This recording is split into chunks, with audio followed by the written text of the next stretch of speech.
이거 네. 이거 뭐예요? 차 빌려오신 거예요? 오늘 차에서 찍으시려고? 아, 들켰네. 아, 이거 너무 떼기 힘들어요. 근데 사실 이거 중요하지 않잖아요. 이거. 아, 뽑으신 지 얼마나 되신 거예요? 아니, 2년 됐습니다. 2년. 앞으로도 안 뗄 예정입니다. 아, 귀찮잖아요. 중요하지 않잖아요. 중요하지 않죠. 그거를 어디에 쓰셨죠? 이 채널은 정답은 안 주지만 오답은 불러준다 이런 거를 어디다 쓰신 적 있나요? 아, 네네네. 그건 다 아는 얘기라 정답이 없죠. 뭐 자기 좋은 대로 살면 되는 건데, 근데 오답은 있는 편. 오답은 적어도 오답이라고 보여지는 선택지들은 좀 있는데, 정답은 없지만 명백한 오답들로 보이는 것들은 좀 있는데, 근데 이 채널은 그런 명백한 오답들 피해 가시라고 이런저런 얘기를 떠드는 거죠. 근데 세상에 그런 게 생각보다 되게 많더라고요. 제가 보니까 제가 무수히 많은 사기꾼들을 만나보고 같이 일도 해보고 여러 가지를 본 결과 거듭 보여지는 비슷한 특징들이 있고 하니까. 현선님 인생에 오답은 많지 않았나요? 저 오답 엄청 많았죠. 개 노답적인 오답들이 많았는데, 근데 이게 한번 인생의 잘못된 길이나 뭐 오답이나 이런 실패를 한번 해보는 것도 회복이 빨리 되면 상관없거든요. 근데 평범한 인생에 비가역적인 손상을 입히는 경우가 되게 많이 있습니다. 예를 들어 뭐 돈이 진짜 잘 벌리는 사람이면 한 5억, 10억 사기 맞아도 다시 이제 뭐 금방 회복이 되겠죠. 근데 열심히 모아가지고 10억을 만들어 놨는데 10억 사기 당하면은 답이 없어요. 그게 회복이 잘 안 됩니다. 근데 가차 없거든요. 그걸 노리는 하이에나들은 가차 없기 때문에 조심할 수밖에 없죠. 제가 보니까 대부분 그게 준비가 안 돼 있어요. 자기 그릇이 있다고 하잖아요. 자기 돈을 담는 그릇. 그 할배들이 뭐 그런 얘기도 되게 많이 하는데, 그게 아예 막 일리 없는 말은 아니에요. 그 말이 되는 말입니다. 보면은 되게 신기하게 갑자기 100억을 너한테 맡길 테니까 너 좀 잘해봐 라고 했을 때 일반적으로 그렇게 준비되어 있는 사람들이 없습니다. 그냥 맡기면은 준비가 당연히 안 돼 있겠죠. 저도 남의 돈을 맡아가지고 뭐 하는 뭐 그런 방식의 일을 하고 있기도 한데, 그게 준비가 많이 필요해요. 인적인, 물적인, 그리고 마음가짐도 필요하고 전문적인 역량도 필요하고 다 그런 건데, 그게 생각처럼 나한테 누가 나한테 돈 100억 꿔주면은 잘할 수 있을 텐데 이렇게 해가지고 해결되는 문제가 아닌 것 같아요. 그러니까 연습이 기본적으로 필요하고, 꼭 남의 돈을 내가 대신 맡아가지고 어떻게 해준다 이런 거를 떠나서 그냥 빌리는 것도 똑같거든요. 부채를 잘 쓰면은 되게 좋은데, 그 부채를 보통은 컨트롤하는 능력들이 부족하거든요. 내가 캐시플로우를 어떻게 안정적으로 유지를 할 건지 뭐 이런 것들이 대부분 준비가 안 돼 있어요. 생각을 해보면은 내가 100억을 빌렸다. 100억을 빌려도 뭐 연 5%에 빌려도 1년에 5억인데 그게 만만치 않거든요.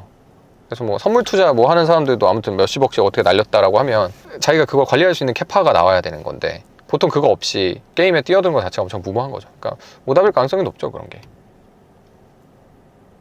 그래서 막 갑자기 엄청 초년 성공이 안 좋다고 이야기를 하는데, 저는 원래는 그거에 대해서 전혀 진짜 공감을 못 했는데, 아니 뭐 초년에 성공해가지고 한 나이 30에 한 1조 벌고 쫙 땡기고 그러면 무슨 실패가 있을 수 있냐. 근데 좀 돌이켜 보니까 초년 성공은 진짜로 되게 위험한 것 같아요. 왜냐면 저의 고등학교 동창 중에 권도영이가 있지 않습니까? 아, 정말요? 예, 저 뭐 같이 잘 아는 사이는 아닌데 건너가지고 얘기 들어보면 사실 그 성공 사이가 너무 대단해가지고 금전적으로는 사실 그때 너무너무 큰 성공을 이뤘다고 하더라고요. 가까이서 본 대표님들이 뭐 이렇게 얘기해주고 하는 거 보면은 각자 얘기하는 건 다르지만 아무튼 저희가 일반적으로 생각할 수 있는 그 정도의 돈의 크기가 아닌데, 근데 이제 주체를 못하고 그걸 리테인을 못해가지고 조금만 덜 성공했으면은 그 인생은 훨씬 나았겠죠. 근데 그게 저도 계속 케이스들을 반복적으로 보다 보니까 느껴지는 거예요. 이게 준비가 안 된 상황에서 뭐가 덜컥 다가왔을 때 이걸 붙들어 놓을 수 있는 준비가 안 돼 있으면 결국은 사고가 나는구나. 소년의 기준이 되는 나이는 몇 살 정도라고 생각하세요? 글쎄요, 한 뭐 40 아닐까요? 뭐 그거는 구체적으로 사람마다 정하기는 어려운데 뭐 30대 중반이라고 해야 될까? 각자 다 좀 속도가 다르니까. 근데 저는 이제 초년 성공 좀 했으면 좋겠습니다. 이제 중년이시네요. 아, 이런 중장년인가요? 저에게는 큰 성공을 주시면 잘 사고 안 칠 자신이 있습니다. 근데 이 정도면 성공하신 거 아니에요? 아, 더 잘해야죠. 더. 그쵸, 거기는 세게 갔다 왔죠. 근데 제가 보기엔 엄청 그 형 되게 똑똑하거든요. 뭐 아무튼 뭐 그거는 이제 다 각자의 입장이 있으니까. 요즘 또 다시 잘 되시던데. 그렇죠. 그러니까 본인 역량이 있으니까 뭐 다. 근데 한 번쯤 뭐 한번 다녀오는 것도 진짜요? 경험 삼아. 물론 뭐 제 일이 되면은 그렇게는 얘기 못 하겠지만 제 생각은 한번 이제 나락을 가는 건 그래도 한번 고점이 있었다는 뜻이니까. 그러니까 나락을 한 번도 못 가보는 것보단 차라리 나락이라도 갈 기회가 있는 게 인생 전체적으로는 더 낫지 않나. 저는 그렇게 생각하거든요. 그러니까 고점이 있어야 한번 자기가 고점이 좀 있어 봐야 그래야 다시 올라갈 때 어떻게 올라가는지를 알아서. 근데 너무 회복 불가능한 나락이면 땅굴까지 막 멘틀 막 안에 내핵 외핵까지 이렇게 그렇게 들어가는 건 좀 힘든 것 같고 그냥 본인 개인적인 문제 정도면은 뭐 갔다 온 분들이 또 더 잘한다 그런 생각이 들어요. 저는 또 직업 특성상 범죄로 나락을 갔다 온 사람들도 많이 보는데 네 그건 뭐 그래서는 안 되긴 하지만 아무튼 고점을 갔다 온 사람들은 좀 범죄자들도 급이 있거든요. 깜빵 갔다 오신 분들도 다 체급이 있고 급이 있는데 사고를 크게 치신 분들은 아무튼 좀 느낌이 좀 다르긴 합니다. 물론 그래서는 안 되는 거지만. 네. 근데 옛날에가 더 조회수 잘 나오셨더라고요. 그런가요? 꼭 그렇진 않은데 그거 왜 그러냐면 제가 조회수 안 나오는 거를 다 숨김해서 그래요. 아 진짜요? 네. 그래서 이것도 되게 중요한 포인트인데 조회수가 되게 잘 나오는 듯 보이게 하는 방법은 간단합니다. 이게 되게 삶의 여러 영역에서 비슷하게 일어날 수 있는 일인데 제가 막 시험 공부해가지고 막 해서 올린 것들 보면 물론 저는 시험을 잘 보는 편이긴 하지만 만약에 떨어졌다. 그러면 안 올리죠. 내가 원하는 것만 보여줄 수 있는 창구에는 원하는 것만 보여줄 수 있잖아요. 보통은 그런 것만이 남죠. 인스타그램에도 그렇고 유튜브에도 그렇고 잘된 것만, 잘난 것만, 자랑하고 싶은 것만. 다들 현수님이 엄청 잘났다고 생각하시나요? 그렇죠. 다 속은 거죠. 다 완전 기망당한 거죠. 잘된 것만 드러내니까. 근데 뭐 저는 그래도 더 솔직한 편이라고 생각을 하는데 왜냐면은 제가 회사를 예전에 그 IT 회사를 접고 나서 페이스북에다가 회사 망했다, 정리했다 이렇게 했는데 뭐 제가 회사를 그냥 이제 뭐 자발적으로 정리를 한 거고 뭐 금전적으로 보면 오히려 뭐 손해를 보진 않았거든요. 다 정리를 잘 하고 직원분들도 다 더 좋은 데로 옮기고 저도 그냥 정리하고. 근데 그렇게 하니까 이제 엄청 뭔가 진짜로 막 대망한 줄 알더라고요. 저는 그때 뭐 아무튼 미디어 활동도 하고 다른 뭐 일도 잘 하고 하면서 잘 되는 것처럼 보였을 텐데도 엄청 그거에 사람들이 주목하는 거 보면서 이게 조심해야겠다라는 생각을 했었죠. 낙인 찍힐 수 있구나. 망한 사람. 저도 예전에 그러니까 훨씬 더 솔직했던 것 같아요. 10년 전에 저는 훨씬 더 솔직했고 한데 지금은 마냥 제 마음대로 그렇게 못하는 이유가 사람들이 내 생각하는 것만큼 그렇지 않구나. 되게 단편적으로 보고 되게 단편적으로 인식하는구나. 그래도 유튜브는 완전히 지금 솔직하게 100% 날것의 제 모습을 그냥 보여드리지는 못하고요. 그냥 조금 제가 뭐 사기를 치거나 그러지는 않고 있으니까. 아무튼 저는 뭐 유튜브로 뭘 팔거나 돈을 벌거나 뭐 거의 그러진 않으니까 뭐 잘 되면 저도 좀 하겠죠. 몇 프로 정도 날것까지 보여주실? 100%까지 벗으라면 벗겠습니다. 그럼 수요가 없을 것 같아요. 아, 네. 초과 공급. 요즘 20대들이 고민이 하고 싶은 게 없는 게 좀 고민이거든요. 네. 하고 싶은 거 없으면은 네. 일단 돈 벌 궁리라도 하시는 게 제일 좋은 게 어차피 하고 싶은 게 있든 없든 대부분의 사람들이 돈 벌 궁리를 하게 되거든요. 그러니까 어느 순간에는 해야 되는 거라서 딱히 지금 뭔가 꽂히는 게 없다고 하면 그럼 돈 벌 궁리 먼저 하면 손해는 절대 안 봅니다. 이런저런 고민들이 뭔가 맥이 안 잡히면은 어차피 어느 순간에는 가장 돈 버는 게 제일 경쟁적이거든요. 제가 봤을 때 돈 버는 거에 있어서는 엄청 사람들이 많이 노력을 하니까 그런 고민들을 미리 시작하면 미리 시작할수록 좋은 것 같아요. 저도 이제 사업한 지 한 10년 됐는데 25세 먼저 시작해가지고 학부 때 그런 것들 하는 게 되게 좀 쉽지 않았는데 확실히 미리 고민했던 게 나중에는 다 도움이 되거든요. 돈 벌기도 싫으면은 돈 벌기가 귀찮다. 네. 그냥 다 귀찮다. 근데 저도 사실 다 귀찮긴 해요. 저도 다 귀찮은데 먹고 살려고 하는 거죠. 근데 그런 라이프 스타일에 만족할 수 있으면 자기가 그렇게 살면 되죠. 근데 항상 좀 땡겨가지고 우리가 생각해봐야 되는 게 나중에 보통은 다 귀찮으니까 아무것도 안 한다라는 선택지를 유지를 하기가 어려우니까 미래에 대해서 조금 고민을 해봐야 더 움직이게 되는 것 같기는 합니다. 학부 귀찮아요. 때 예. 뭐 하셨어요? 학부 때 그러니까 저는 IT 스타트업 차려가지고 시작한 게 2015년이니까 지금 만으로 10년 됐거든요. 지금도 하고 계세요? 아니요, 그거는 다 망해서 정리했죠. 근데 망했다는 얘기 하면 사람들이 자꾸 오해를 해서 아무튼 다 잘 정리를 하고 그리고 뭐 그 외에 다양한 사업들 기타 등등을 이제 했죠. 근데 돈을 번다는 게 꼭 뭐 사업을 해라 뭐 이런 거를 떠나서 그냥 더 나은 금전적인 보상을 받기 위한 행동을 뭘 해야 될까를 고민하고 실행에 옮기는 거거든요. 근데 그게 해보면 해볼수록 늘어요. 그것도 사람이 하는 일이라. 그거 나중에 뭐 직장을 구해서 해야지, 아니면 내가 뭐 사업을 시작해서 본격적으로 해야지, 이렇게 됐을 때 그 러닝 커브가 빨리 안 올라옵니다. 그러니까 저는 되게 똑똑한 사람들이랑도 많이 일을 해보고 그렇지 않은 사람들과도 일을 많이 해봤는데, 그거는 조금 더 영민하고 기민한 사람들이면 더 빨리 배우는 건 사실이긴 하거든요. 근데 처음부터 해가지고 막 완전 첫 시작부터 그게 엄청 솜씨 좋다, 잘한다 이런 사람들 만나는 건 되게 어려운 것 같아요. 천부적인 소질이 있는 사람들 그거 되게 제한적이고, 근데 꼭 돈 많이 벌려는 게 천부적인 뭐 돈에 막 신이 주신 돈 버는 능력이 있는 사람만 돈을 버는 건 또 아니고, 그런 사람들만 벌어야 되는 것도 아니잖아요. 그러니까 그거는 연습하면 연습할수록 돈 버는 것도 늘거든요. 근데 그 방향이 엄청 다양한 게 있고 세상에 자신이 할 수 있는 선택지도 엄청 많은데, 일단은 그것도 해보기 시작해야 느는 건데, 그래서 얼른 해보는 게 뭐 할 게 없다, 아니면은 뭐 할 만한 게 없다, 하고 싶은 게 없다라고 하면 그러면 내가 어떻게 돈을 벌까, 이 궁리부터 하면 손해는 안 본다. 뭐 너무 돈 하면서 살지 말라고 저희 엄마가 그렇게 얘기하거든요, 저한테. 그때 그거 엄청난 아이러니예요. 왜냐면 오히려 거기서부터 너무 자유롭지 못해지면, 금전적으로 계속 속박이 되고 부자유로움을 느끼면 나이가 들면 들수록 더 그렇게 되니까. 그래서 미리 그 숙제를 풀려고 노력하는 건 나쁘지 않다. 돈 많이 버시면 어머니가 좋아하시죠? 그렇죠. 우리 아들 최고. 우리 아들 기특해 맨날. 너무 돈 하지 말고 근데 우리 아들 기특해 뭐 이런 거죠. 그래서 제가 요새는 저희 어머니께, 아니 돈을 벌 생각을 해야 돈을 벌지, 뭐 그러니까 돈은 따라온다 뭐 이런 얘기도 있기는 한데, 그 사람마다 다른 건데 뭐 꼭 그렇게 얘기할 수 있는 건지 모르겠어요. 근데 제 경험상 돈을 벌어야겠다라는 생각을 하고 있는 사람들이 훨씬 더 본인이 원하는 그 지점으로 빨리 이동하는 경향이 있는 것 같습니다. 근데 걔 중에 그 뭔가 재능이 있고 관심이 있고 이런 것들이 뚜렷한 사람들은 돈이 진짜 따라오는 경우가 많죠. 근데 그것도 본인이 받은 복이지. 자기가 받은 복이 있으니까 내가 하고 싶은 게 있고 내가 재능이 있거나 아무튼 내가 꽂히는 게 있거나 이런 거잖아요. 근데 그거를 뭐 찾아보라고 해가지고 간단하게 찾아지 않는 사람들은 어떡하라는 건지 답이 없잖아요. 그럴 때는 그냥 돈이라도 좀 벌어볼까 이런 생각을 하는 거는 뭐 손해보는 건 아닌 것 같습니다.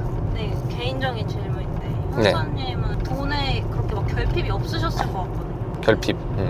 근데 막 돈을 막 많이 벌어야겠다 뭐 이런 생각을 어떻게 하셨어요? 저는 돈에 대해서 그렇게 결핍이 많지는 않고 안 왔고, 제가 물건 사는 거 이런 거를 그렇게 좋아하지 않아요.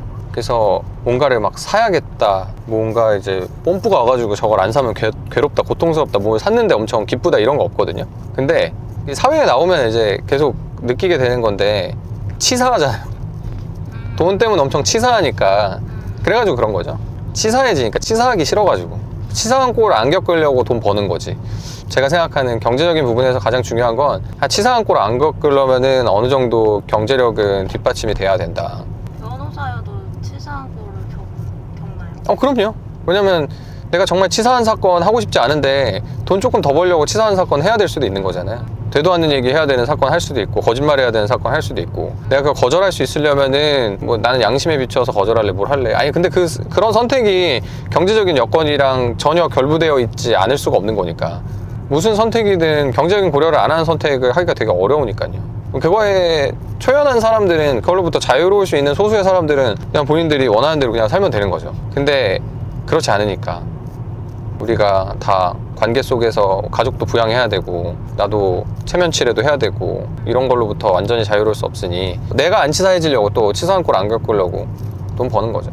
하고 싶지 않은 사건은 안 하세요? 저요? 그렇게 뭐 가리지 않습니다. 다 하고 싶어요. 다 맡겨만 주십시오.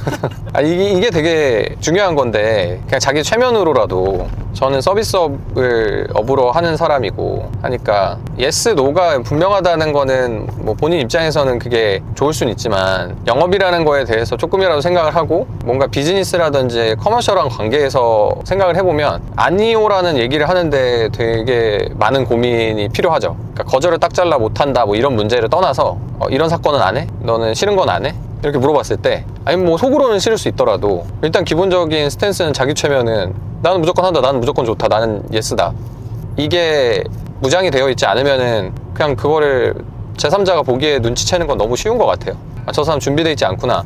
저 사람 뭔가 자기 원하는 대로만 하려고 하고 나를 위해서 일하지 않는군. 그런 모습으로 보이고 싶지 않기 위해 저는 되게 노력하는 편이죠. 근데 그 성과가 어떤지는 모르겠어요. 원래 성향 자체가 싫은 거는 뭐 하기 싫어 이렇게 생각하는 사람이어서 더더욱 그런 본래 성향을 감추기 위해서 자기 최면을 많이 거는 편이거든요. 그래서 무조건 내다, 무조건 내, 고마워해야 된다. 그게 출발인 것 같아요. 전형적인 꼰대 마인드. 사건이 있으면 고마워해야지. 예, 근데 그거는 의식적인 노력인 거거든요. 그냥 의식적인 노력인 거고, 마음속에서 그런 생각이 안 들 수는 있죠. 아니 뭐 이 돈 받고 이거를 어떻게 해? 내지는 돈 때문에 이런 것까지 해야 되나, 이런 생각이 뭐 마음속으로는 들 수 있잖아요. 근데 그게 묻어나오지 않도록 노력을 진짜로 많이 해야 되는 거 아닌가, 그 생각을 하죠. 근데 저는 아마 묻어나오겠죠. 그냥 본질적인 마인드가 좀 썩어 있어서. 사람 성향이 진짜로 감사하는 사람이 있고, 저처럼 이제 의식적으로 노력을 많이 해야지만 그거 간신히 감출 수 있는 사람이 있는 건데, 저는 그런 측면에서는 태생이 좀 오만한 게 아닌가 항상 반성을 하고 있죠. 잘하는 사람들은 각자의 자기 이유대로 다 잘하거든요. 그냥 컴퓨터를 엄청 못하는 사람, 막 연세가 엄청 많아가지고 컴퓨터를 못해요. 근데 전화통만 붙들고도 자기가 뭐 2인분 3인분 하는 사람들이 있거든요. 그래서 잘하는 사람들은 각자 저마다 이유로 다 잘하는데, 못하는 사람들은 전반적으로 그런 측면이 있죠. 합리적이지 못한 경우, 그게 거의 비슷한 공통점? 뭔가에 대해서 합리적이라는 거는 아무튼 이유가 있는 행동들을 하는 거고, 같이 뭔가를 할 때 서로 이유가 있는 의사결정을 할 수 있어야 되는데, 나는 아무튼 그건 싫어. 이런 식의 커뮤니케이션이 계속 일어나는 사람은 거의 좀 어렵죠. 못하는 사람 특징이죠, 그게. 그래도 나는 이렇게 생각한다. 그래도 나는 이렇게 해야 되는 것 같다. 서로 이렇게 얘기를 계속 하다 보면은 문제의 본질이랑 핵심에 다가설 수 있어야 되는데, 거기에서 턱턱 걸리는 사람들이 있어요. 그러면은 지금 잘하고 지금 못하고가 문제가 아니라 발전을 못하거든요, 같이. 그 발전이 오랜 시간 정체될 수밖에 없는 그런 분들은 힘들죠. 그게 못하는 사람들 공통점인 것 같습니다. 제 로펌 말고 다른 직원분들 보면은 엄청 그 출신 성분이랄까 이게 되게 다양하거든요. 그래서 저는 학벌 가지고 절대 뭐 사람을 1차적으로 평가하진 않습니다. 그게 좀 스크리닝 프로세스가 아예 말이 안 되는 건 아니거든요. 근데 결론은 일단 같이 커뮤니케이션 해봐야 한다. 정확하게 평가하려면은 그렇게 될 수밖에 없고, 그러면 그거는 놀랍게도 굉장히 좋은 학벌임에도 불구하고 그냥 일을 못하는 사람들이 있습니다. 답이 안 나오는 그런 경우들이 있습니다. 서울대도 있어요? 있죠. 당연히 있죠. 근데 그게 오히려 그런 약간 가짜 성공? 좋은 학교를 가서 학생 때 좋은 코스로 좋은 교육을 받을 기회를 제공받은 것까지는 아무튼 그 룰이 있는 거고, 그 이후에 룰이 또 따로 있는 거거든요. 그 게임의 룰이라는 게. 근데 그거를 혼동하면은 되게 잘못된 결과로 이어지는 것 같아요. 상관관계가 어느 정도 코릴레이션이 있을 수는 있는데, 상관관계가 있을 수는 있지만 그게 논리필연적으로 연결되어 있지 않거든요. 내가 좋은 교육을 거쳤고 좋은 교육을 받을 만한 자격이 있다는 평가를 받아온 것과 실제로 어떤 특정한 직무 환경에서 요구되는 거를 잘하는 것과는 이게 완벽하게 논리필연적으로 연결되어 있을 수가 없거든요. 근데 그게 마치 당연히 보장되어 있는 듯이 생각을 하면, 그러면 거기서부터 이제 좀 어긋나기 시작하는 거죠. 나는 당연히 잘해. 왜냐, 나는 좋은 학교로 나왔으니까. 이런 믿음이 되게 잘못된 믿음이고, 되게 치열하게 고민을 해야 되는 건데, 내가 더 잘하기 위해서. 근데 그게 너무 당연히 주어지는 것처럼 생각을 하게 되면 그 중에 되게 실제로 더 노력해야지만 잘 하게 되는 사람들이 있을 거 아니에요. 공부를 좀 잘했다는 것만으로 해결이 안 되는 무언가가 있을 수 있으니까. 거기서부터 어긋나면 이제 되게 어려워지는 것 같아요. 결혼은 운빨겜입니다. 완전 운빨이기 때문에 세상에 많은 일이 그렇듯이 운빨겜이 엄청 많은데, 그래서 일단은 딱 그 적절한 시기에 적절한 상대방과 적절한 처지에서 결혼을 하게 된다, 이런 게 통제 불가능한 부분일 수 있거든요. 그래서 거기에 대해서 막 너무 이제 스트레스를 받을 필요도 없고, 운에 따라서 어쩔 수 없는 거긴 한데, 근데 세상 모든 일이 다 그렇듯이 운으로만 모든 게 좌우되는 거는 아니기 때문에 그것도 좋은 선택을 하기 위해서 노력할 필요는 있죠. 제가 드는 생각은 삶의 다른 여러 가지 측면에서 잘못된 의사결정을 하는 습관이 들어있는 사람은 결혼에 대해서도 잘못된 의사결정을 할 가능성이 높아요. 좋은 의사결정을 위한 노력을 해야 되는 건데, 그건 또 기본적인 거거든요. 충분한 정보, 심사숙고, 이런 것들을 안 하고서 결혼에 도전을 하면은 그러면은 당연히 실패 확률이 높아지겠죠. 근데 이제 어떻게 보면은 영원히 심사숙고할 수는 없으니까 그게 또 운이 좌우하는 부분이고, 근데 이제 좋은 결혼을 위해서 기본적으로 살펴봐야 될 것들이 있고 내가 노력해야 될 것들이 있고 한데, 건너뛰고서 결혼이니까 라고 생각을 하면서 그냥 진행을 하는 거는 그러면 실패할 가능성이 높아지는 거죠. 그래서 어떻게 보면은 저는 이제 운이 좋아서 좋은 배우자를 만났는데, 나쁜 배우자를 만나지 않기 위해서 의사결정에 대해 고민해보는 건 되게 중요한 것 같고요. 결혼은 운이 안 오는 사람들은 기다려야 되나요? 그렇죠. 병마저 죽을 수도 있잖아요. 운이라는 건 그런 거니까 나한테 이제 평생 배우자를 만날 수 없는 나쁜 운이 들이닥친다, 뭐 그러면 어쩔 수가 없는 거겠죠. 근데 보통 길게 보고 좋은 사람이 되려고 노력을 하고 하다 보면 우리가 평균적인 입장에서 완전히 그렇게 재수없는 인생을 사는 거는 확률이 높지는 않으니까. 면면을 볼 때 중요한 거 3가지. 제가 보지 말라고 해도 뭐 외모나 이런 건 무조건 볼 거니까, 외모나 조건 이런 거는 제가 보지 말라고 해도 볼 거잖아요, 무조건. 그거 외에는 이 사람과 있을 때 내가 즐겁냐, 두 번째 이 사람과 갈등이 있을 때 어떻게 해결이 되냐, 해결이 되냐, 되긴 되냐, 해결이 되는 양상, 내가 이거 반복적으로 이 사람과 갈등이 있거나 어려움이 있을 때 반복적으로 해결을 할 수 있을 거냐, 아니면 한 번 한 번이 너무 이제 기적같이 해결이 되느냐, 이런 것들을 따져보실 필요가 있죠. 그리고 마지막으로 3번째는 이 사람의 극단, 가장 화났을 때, 끝까지 갔을 때 어떻게 되는 거냐, 이 사람은.